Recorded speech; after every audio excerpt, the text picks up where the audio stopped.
and welcome to another edition of Five Questions. I'm Jay Holder, Executive Director of Running USA, and I'm joined today by Anthea Dexter-Cooper, the Executive Director of RunVermont. Anthea is able to breathe a little bit now as we're recording on June 5th, and the marathon, the Vermont City Marathon, was just a couple days ago on Memorial Day weekend. Anthea, well, this isn't one of the questions, but Yeah. how did it go? Oh, well, I was going to talk about this later and answer response to one of your questions, but it went really well, I think, with no, you know, past experience from this side of the curtain to compare it to, because I just came into the executive director role in November of 2024. But, before you turned on record, we were talking about the weather historically at VCM, and this year for the 2025 edition of the M&T Bank Vermont City Marathon, really, we could not have had better weather for the runners. It was in the 50s. There was cloud cover. It was like a spectacular day for a PR. And all of my fears about having to cancel the race because it was going to be too hot ended up being non-issues. So from that perspective, it went amazing. And lots of learning experiences, good feedback, and things we're going to do differently in the future. And we will get back to that, but I want to touch on something else you said. You just started in November, so this was your first year for the marathon. You came to this role from outside the running industry. Tell us a little bit about what you were doing before coming to Run Vermont, and how did you end up with this career change? Yeah. So I'd been a lawyer for about 15 years. I graduated from law school in 2010. Originally, I was practicing in New York, where I grew up, and I moved up to Vermont in 2012. And I'd been a lawyer here ever since, had worked in a number of different places. Most recently, I had been an attorney with the environmental nonprofit Conservation Law Foundation, which is based out of Massachusetts with offices all throughout New England. And then before that, I had been drafting laws for the state related to transportation. So aside from the fact that like running is a means of getting from place to place, not a lot in my professional background that really related before taking on the role. And I had a little bit of an in that I knew before they sort of started their formal interview process, because I knew someone on the board, that Joe Connolly, who has been involved with Run Vermont and the marathon since its first year in 1989 when he participated in it, that he would be stepping back into more of an operations role, and that the executive director position was going to be opening up. And it went from, I don't think I can do this, I'm a lawyer, to I think I could do this, to I want to see if I can do this. And it was never about switching and becoming the executive director of a nonprofit. It was always about this nonprofit and this organization and what it means to the community in Vermont, the running community, and just an organization that I had been on the receiving end of all of the wonderful work that is being put out, but had never peeked behind the curtain to see what went into putting on the races that I loved participating in so much.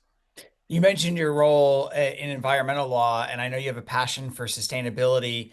Have you been able to bring some of that passion into your new role and implement some new sustainability measures into the Run Vermont events? Yes, definitely. So, starting off, we need to acknowledge the fact that Run Vermont had been doing a lot in the sustainability space in terms of having a green team, focusing on having valet bike parking at our events. And this is Vermont. So, in general, I think it's a welcoming space to sustainability initiatives.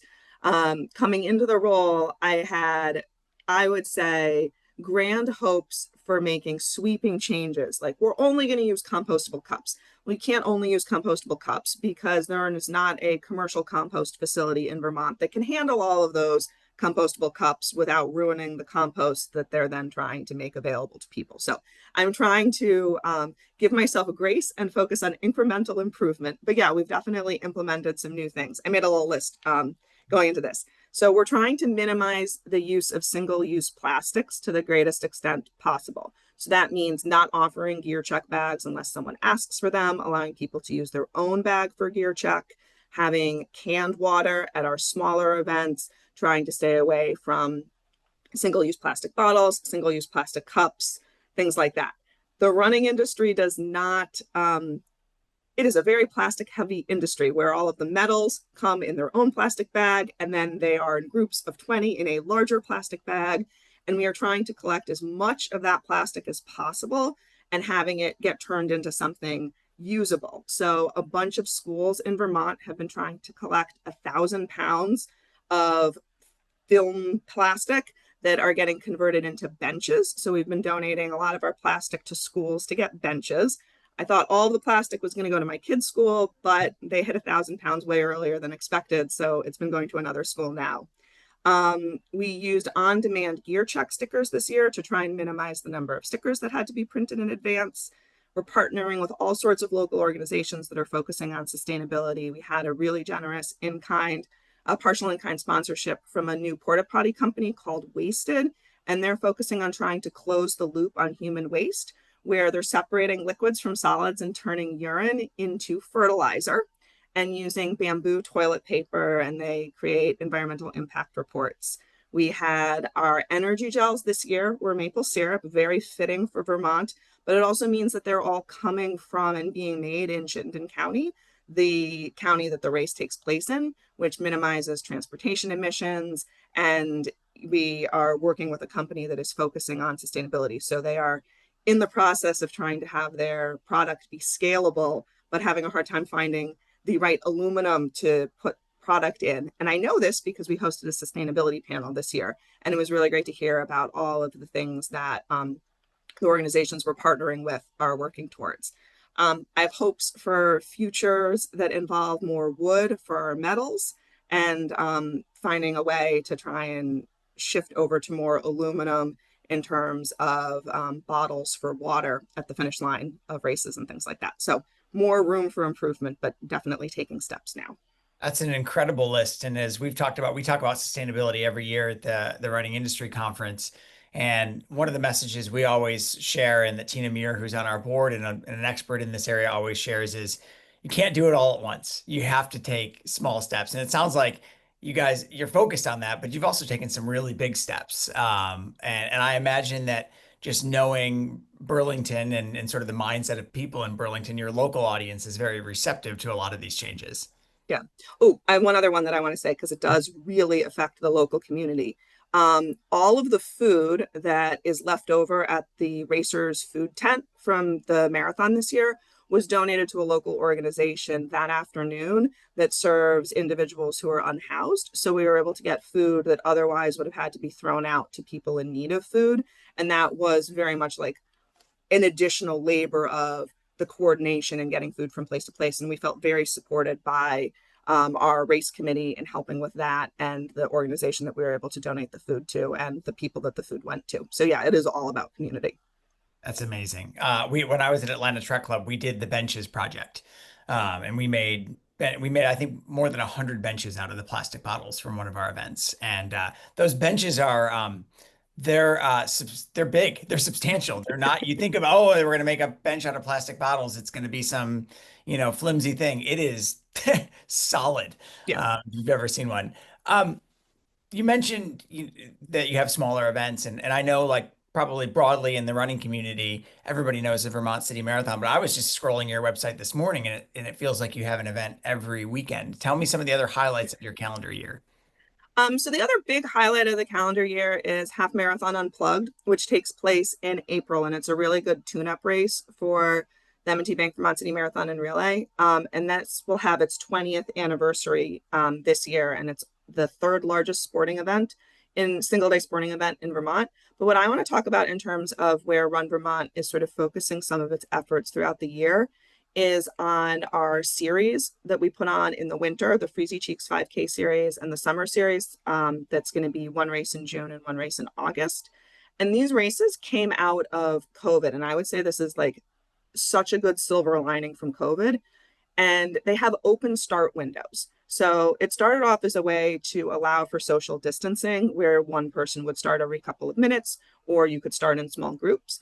But it's really turned into a way that I think is making running more inclusive and accessible to people who are maybe overwhelmed by the sensory experience of a large start line, or they're coming back from an injury, or they're aging and they don't want to have to sort of start in a big group of people and have it be obvious that they are slower than they used to be. I'm talking about my parents there. Or, this is a race where they maybe need a little bit more of an accommodation if they have a disability. And with the open start window, you can start at any point between 10 and 11 for the summer races and 11 and 12 for the winter races, because you don't have to beat the heat as much there. They're always hosted at a local business, usually a brewery that is then providing a non-alcoholic option as well. And it's very much about the festive vibe and welcoming atmosphere of a race for whatever your skill set or comfort level is. And one of the things I like in sticking with the theme of inclusivity there is we have been offering winner awards for the series winners for both of them. But instead of basing it on your time, it's based on your age grade ranking. So amongst the men, age graded, amongst the women, age graded, and then amongst the non-binary field, age graded. And we have to sort of create an iteration there where we do the average between the male and female age graded ranking there.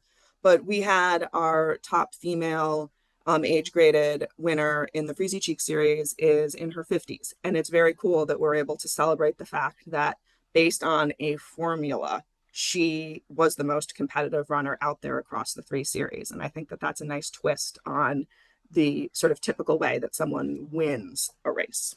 It sounds like a lot of fun. It is super fun. How many people do you get at these events, and what's the distance? So the winter ones were all 5Ks, and we had about 200 to 300 participants in all 3 of them. The largest one was the last one, and it was not a freezy day. It was a very windy day, but it was like 55 and sunny, and it was in March, and it was just like you couldn't have had a more beautiful day for a run in March. But it doesn't feel crowded because of the open start window. We usually have about 50 to 80 people that start in the first wave that are looking for more of that typical race atmosphere. But then there are stragglers that start all throughout the hour. And, it's actually pretty cool to see that the last person to start is not necessarily the last person to finish, because if you are very, very fast and you start at the end, you're going to have a lot of carrots in front of you to try and chase down. Yeah, it could be a fun challenge for people who want to run fast and see what they can do. Yeah. And then just one more question on that, because I'm intrigued by the idea, and it sounds like a blast. It's a rolling start, so there's not waves. I mean, I imagine you do one at 10 where everybody goes off, Yep. but then if you show up at 10:07, you just roll across the start line, right? It's not Yep. you hold them that's really fun. I love that. I mean, and if you think about it, like a very cold day in Vermont in February, maybe you just want to sprint from your car to the start line and go, and you don't want to wait around for a race to start. That is an added benefit. I love that. Let's go back to the marathon, Yep. Which was just a couple of weeks ago. You talked about the weather being great. What was your biggest surprise, and then what was your biggest win from your first time as executive director during marathon season? Yeah. So I think I'm going to have a silly surprise and then like a legit surprise. So the silly surprise is you do not appreciate how much stuff needs to get moved from place to place. And we had all of our medals, and they get delivered to our office like a few days before the race. And then we have to take apart the pallet because we don't have an elevator that's large enough to fit a pallet in.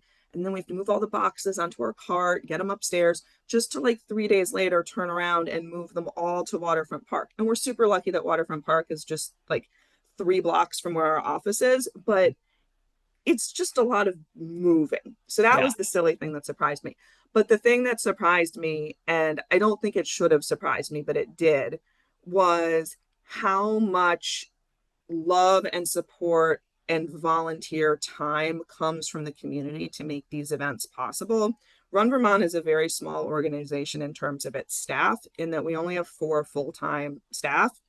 And we bring on some people seasonally to do things like do volunteer coordination or direct the expo. But for the most part, there are 4 of us, which means that we need to really rely on our race committee of about 60 people, and then the hundreds of volunteers that come out for the weekend or just for the day on Sunday. And there's so much institutional knowledge amongst the race committee. They've come up with best practices for the areas that they oversee.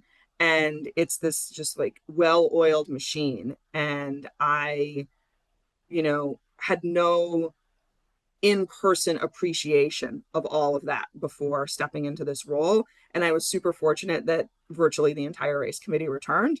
We had some turnover with staff, where our longtime registration director and one of those seasonal employees had retired. So there were some, wait, what did Chuck do? What did JP do? Like, how did this happen? But the race committee was almost like you released them and they went and they put on the event, and you got to be a bystander day of to see it all come together. Yeah, Oh, Peachtree was a lot like that too, so I know exactly what you're talking about. And then, yeah, what was your biggest win? biggest win. So I'm always gonna say that the win has to be that it was like a safe race. Nothing terrible happened. We had this emergency response plan that I had spent weeks poring over and updating and had made available in multiple different iterations electronically and printed. And I had an executive summary for it.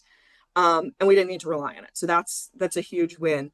But from a race perspective, we almost had the event record. So the route for the Vermont City Marathon has changed a number of times over the years. When the race started in 1989, Waterfront Park didn't exist, and the race went out on the Beltline twice. Now it's a two-loop course that starts and finishes in Waterfront Park, runs through Battery Park where it used to start. But the event record from 1989 until the present, there have been, I want to say it's 8 or 9 men that have run in the 217 range, but no one had broken 217. And our leader came through, Ryan, at about 215 pace for the half. And we were just so amped. We thought we were going to see an event record. Came in, it was 217.03 on the clock. And that is the event record, but by the rules of rounding, it rounded up to 217.04. Uh, And our timer was doing math in his timing van to tell us, nope, nope, 217.04. But it was just like so exciting, and the atmosphere and the vibe of thinking that this like barrier at the race was going to get broken. You're a serious runner yourself. I know that you've done some ultras, some trails. We both did the 2015 Vermont City Marathon. What's your next race? And then what is your bucket list race? Yeah. So you didn't know this when you asked me this question, but I am pregnant and it's not my kid. I'm a gestational surrogate. Oh, wow. So I am growing a human for another couple. And part of why I'm doing that is because I've had such easy pregnancies. So we have 3 kids. They're 1, 3, and 5, which Mhm. means I've been pregnant like basically since 2018. So I Yeah. haven't gotten to answer this question for myself. So I love that you're asking me this. And my next race, I don't know what it's going to be, but I am crewing my husband at Vermont 100 this year. So late July. And I would love to go back and do Vermont 100 again. It's the only 100 I've ever done. I lucked into an amazing race. You know, there are people that try and break 24 hours in the 100 for years and don't. And I managed to do it on my first try. So part of me never wants to do one again because it's never going to go as well.